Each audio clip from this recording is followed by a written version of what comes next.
बोलती पुस्तके. ज्यांना वाचनाचा नाद त्यांना बोलती पुस्तके घाली साद. आमचं चॅनल सबस्क्राईब करा आणि सबस्क्राईब करायला इतरांनाही सांगा. नमस्कार श्रोते मित्र हो, बोलती पुस्तके सादर करत आहे ज्येष्ठ लेखिका शुभांगी भडबडे लिखित कादंबरी जानकी. प्रकरण 3. बाई, साहेब बोलावत आहेत. जानकी घाईघाईनं उठली. साहेबांच्या केबिनपर्यंत जायला तिला प्रचंड दम लागला.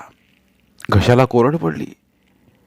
ह्या एकाच आठवड्यात साहेबांनी 3दा बोलावलं होतं. मागच्या वेळी लेजरमध्ये 100 रुपयांची चूक झाली होती.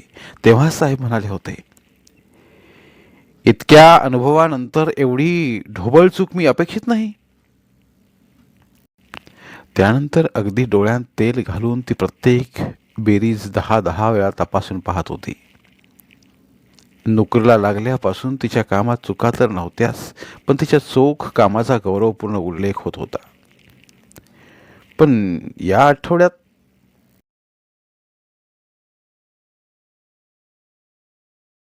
ती स्वतःच आपल्या कामाविषयी अस्वस्थ होती. तिची अस्वस्थता पाहून शेजारच्या टेबलवरचा अविनाश पांडे म्हणालाही, बाई, तुमची तब्येत बरी नाही का? आपण हसून म्हटलं, वा, अगदी छान आहे की. वाटत नाही तसं. तिच्याकडे पाहत तो म्हणाला, खरंच मी अगदी मजेत आहे हो.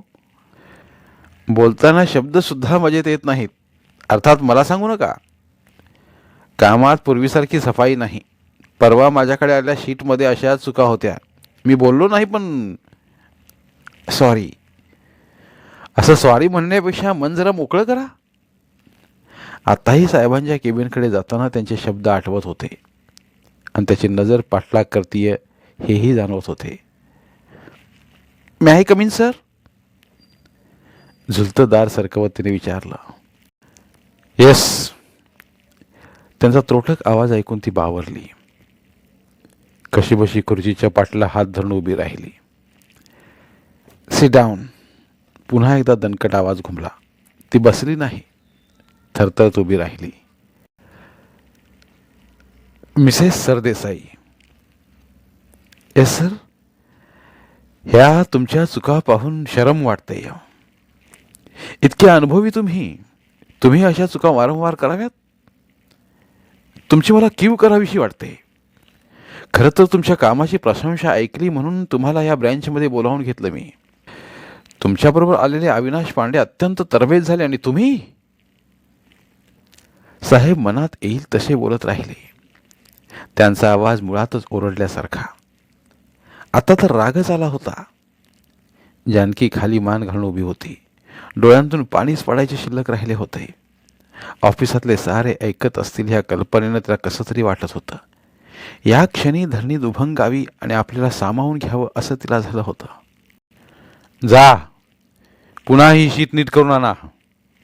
ऑफिस सुटण्यापूर्वी हे काम व्हायलाच हवं. तुम्ही केवढी गफलत केलीत माहिती आहे? ज्याच्या नावाने बँकेत बॅलन्स नाही त्या नावावरच 4 वेळा पैसे जमा केलेत तुम्ही.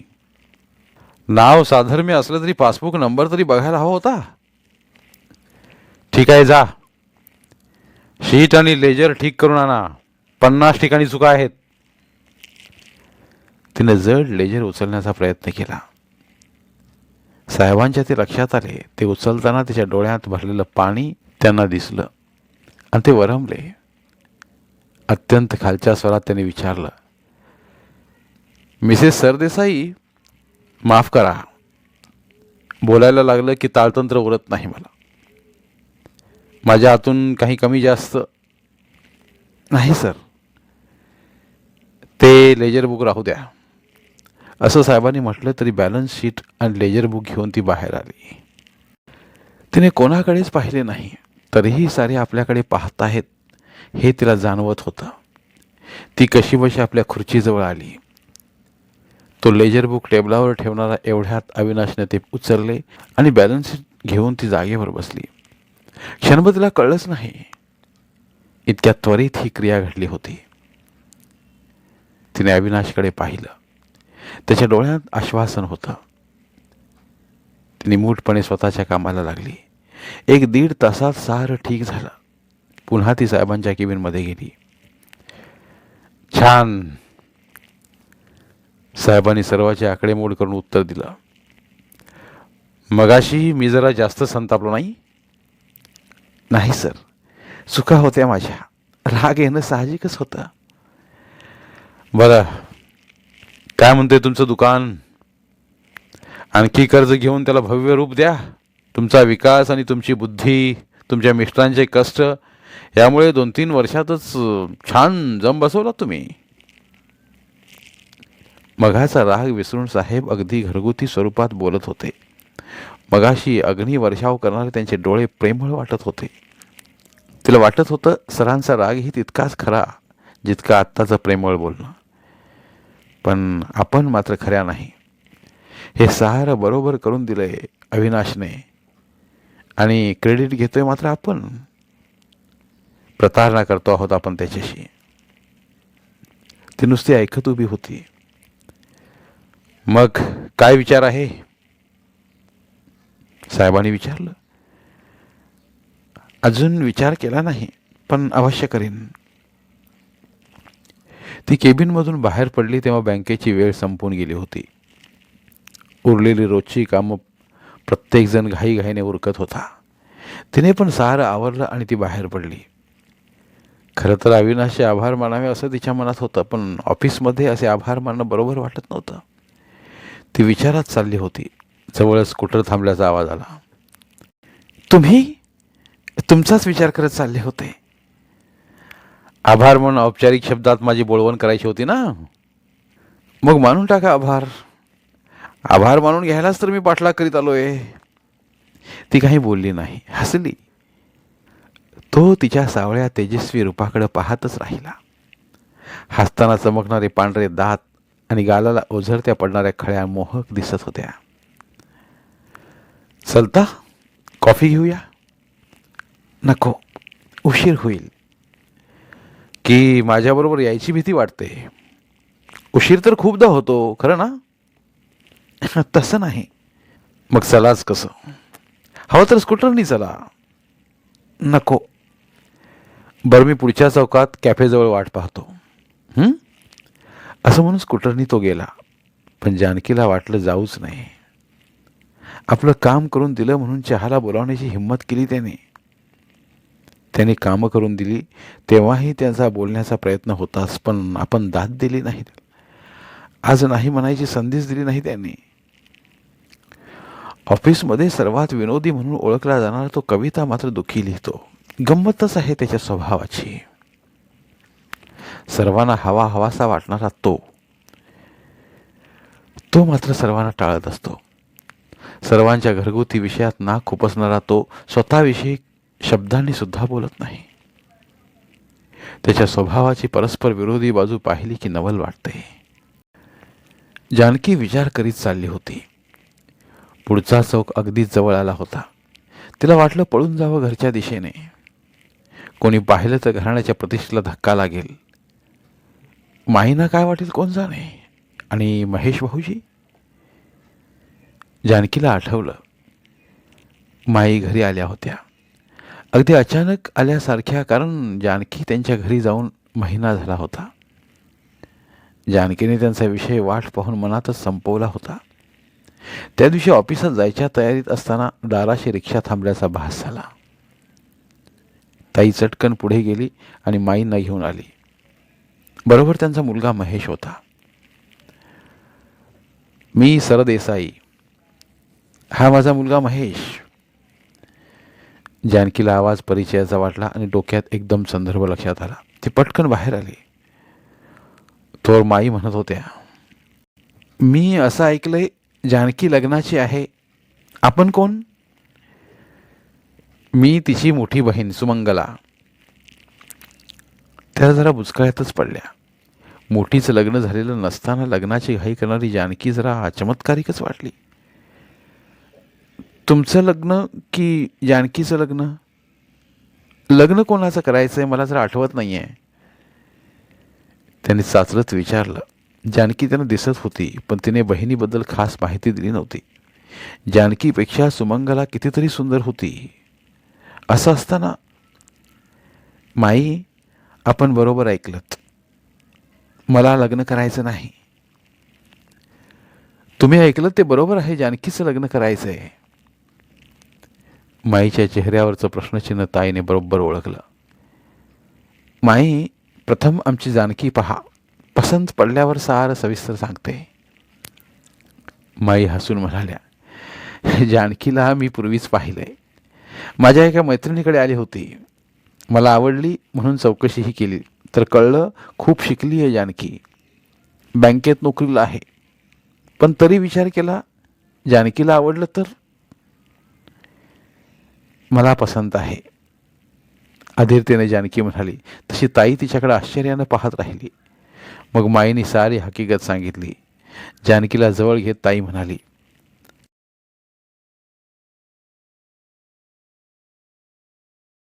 अगदी लबाड आहेस हं तू. लहानपणी लपंडाव खेळताना अशी लपायचीस की सापडायचीच नाही.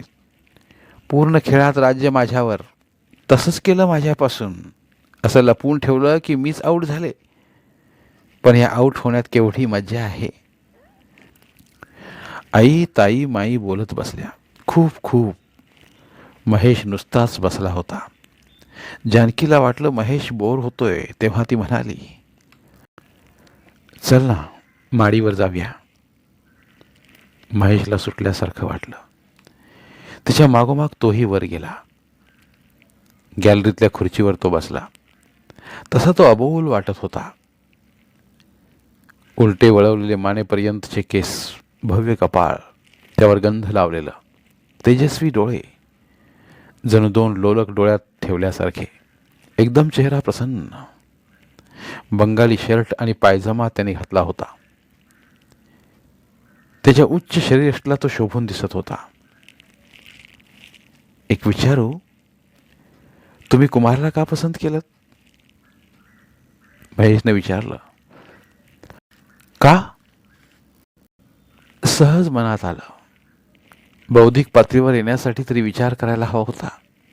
शारीरिक भूक भागली तरी माणसाला बुद्धीची प्रचंड भूक असते. तुमच्या शिक्षणाने प्रगल्भ झालेल्या मनाला त्याने साथ दिली नाहीत तर? हा प्रश्न तर माझ्या मनाला गहन वाटलाच नाही. कारण मला विश्वास आहे काही वर्षात ते उत्तम बोलू शकतील, विचार करू लागतील. कोणताही निर्णय विचारांती घ्या. तुमचा एवढा पगार तो. आपण काळजी करू नका, सारं ठीक होईल. तुम्ही ठीक होईल म्हटलं तरी परमेश्वराच्या मनात काय आहे देव जाणे. आपण देव देव करताना दैववादी झाला आहात आणि तुम्ही अतिविश्वासामुळे आंधळ्या झाले आहात. मुळीच नाही. ज्याच्या मनात विश्वास असतो, श्रद्धा असते, स्वतःच्या जीवनाविषयी श्रद्धा असते, घरच्याविषयी ती माणसं संन्यासी होऊन कर्मवाद विसरत नाहीत. ज्यांना जगण्याची अगम्य इच्छा असते, दुसऱ्यासाठी त्याग करण्याची इच्छा असते, त्यांनी संन्यास घेऊन दारोदार फिरायचं नसतं.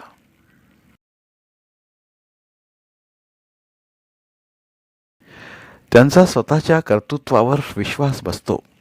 दैववादी माणसं पळपुटी निराश असतात. जीवनाविषयी संघर्ष करण्याची त्यांच्यात धमक नसते. जानकी बरंच काही बोलत होती. महेशला बोलण्याचे आपल्याला प्रयोजन काय आहे हे तिलाच कळत नव्हतं. महेशला तिचा राग काय येत होता हेही कळत नव्हतं. त्या दिवशी तो शेवटी खिडकीत पाहिला. त्यानंतर आजच त्यातून त्यांनी संभाव्य सूचकता दाखवली. मग राग येण्याचं काहीच कारण नव्हतं, पण तिला राग येत होता. तिला समजेन असं झालं होतं. हवं तितकं बोलून झाल्यावर तिला वाटलं प्रथमच घरी येणाऱ्या महेशला असं बोलायला नको होतं. महेश दूरवर रस्त्याकडे पाहत गप्प बसला होता. तिचं बोलणं झाल्यावर तो म्हणाला, झालं ना, चलूया खाली. मी असं बोलायला नको होतं. ठीक आहे, पण एकच सांगतो, संसार म्हणजे भातुकलीचा खेळ नाही. जमला नाही तर खाऊचा चट्टामटा करायचा. उद्या बरंच काही सहन करायची वेळ आल्यावर घराची प्रतिष्ठा उघड्यावर टाकू नका, एवढीच विनंती आहे. महेशच्या शब्दांनी, त्याच्या विनम्र भावाने ती भारावली होती. नकळत त्यांच्या पायाला हात लावत ती म्हणाली, शपथ घेते, माझ्या हातून असलं वर्तन होणार नाही. घरातली गोष्ट या कानाची त्या कानाला कळणार नाही आणि प्रत्येक प्रसंगाला तोंड देत मी एकटी झुंजत राहीन. महेशने जानकीला दोन्ही दंडाला धरून उठवलं आणि त्याच्या तोंडातून नकळत शब्द आले, सुखी हो जानकी, सुखी हो. चौक जवळच होता. अविनाश स्कूटरवर तिची वाट पाहत होता. तिला जाणवत होतं, महेशचे शब्द आपल्याला मागे खेचत आहेत, तर अविनाशचे डोळे आपल्यावर नजर रोखून आहेत. मन सैरभैर झालंय. घराची प्रतिष्ठा आणि मनाचा कोंडमारा सहन होत नाही. पण कोणाला सांगायचं, कसं सांगायचं?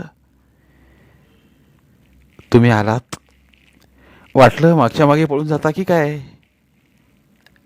तुम्हाला चुकवून मी कशी जाणार? टेबलाला लागून टेबल असते ना. जानकीला घेऊन अविनाश आत शिरला. फॅमिली रूममध्ये बसल्यावर पहिला प्रश्न त्याने विचारला, माझा राग आला का? कशाबद्दल? इथे बोलावल्याबद्दल. आणि आलाही असला तरी मनात ठेवून नाटक करायची सवय आहे तुम्हाला, खरं ना? काही वेळ ती काहीच बोलली नाही. कॉफीच्या कपावर हात झाकून ती खिडकीतून बाहेर पाहत राहिली. एक विचारू, खरं खरं सांगाल? तसा मला तुमच्या वैयक्तिक जीवनात डोकावायचा अधिकार नाहीच, पण गेली 5 वर्ष मी तुम्हाला माझ्या जवळच्या टेबलावर पाहतोय. साहजिक हे प्रश्न माझ्या मनात 5 वर्षात अनेक वेळा उद्भवले, पण विचारण्याची हिंमत झाली नाही. आज मात्र विचारतोय. जानकी, बहुमानाची, परकेपणाची भावना माझ्या मनातून कधीचीच गेली आहे. म्हणून म्हणतोय, जानकी, जानकी तू सुखी नाहीस हे खरं ना? जानकीने दचकून त्याच्याकडे पाहिलं. आपल्या मनातलं ह्याला कळलं तरी कसं, हा प्रश्न तिच्या चेहऱ्यावर स्पष्टपणे उमटला. जानकी, तू मौन आहेस याचाच अर्थ तू सुखी नाही आहेस. पण तू असा छळ सहन करत तिथे का राहावं कळत नाही. तुझे मिस्टर तुझ्याशी कसे वागतात? हा प्रश्न पहिल्या भेटीत असा विचारायला नको आणि केव्हाही कधीही विचारायला नको, पण तुला मी अनेकदा मनातून भेटलो आहे. मला तू परकी नाही आहेस. आणि सांगू, वारंवार भेटणं पण चांगलं नाही. तेव्हा केवळ माझ्या समाधानासाठी खरं सांगशील? धन्यवाद.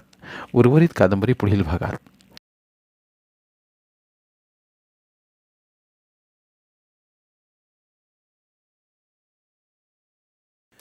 धन्यवाद. प्रिय श्रोते मित्र हो, आपल्यासाठी एक आवाहन. आमच्या चॅनलच्या प्लेलिस्ट विभागात तुमच्यासाठी शेकडो कादंबऱ्यांचे ऑडिओ बुक्स उपलब्ध आहेत. तिथे प्रत्येक कादंबरीचे सर्व भाग एकत्रित मिळतील. त्यामुळे सध्या सुरू असलेल्या क्रमशः कादंबरीच्या पुढील भागासाठी वाट पाहण्याची गरज नाही. तुमच्या वेळेनुसार तुम्ही संपूर्ण कादंबरी सलगपणे ऐकू शकतात आणि साहित्याचा आस्वाद घेऊ शकता. कृपया आमच्या चॅनलच्या होमपेजवर जाऊन प्लेलिस्ट चेक करा आणि तुमची आवडती कादंबरी निवडा. धन्यवाद.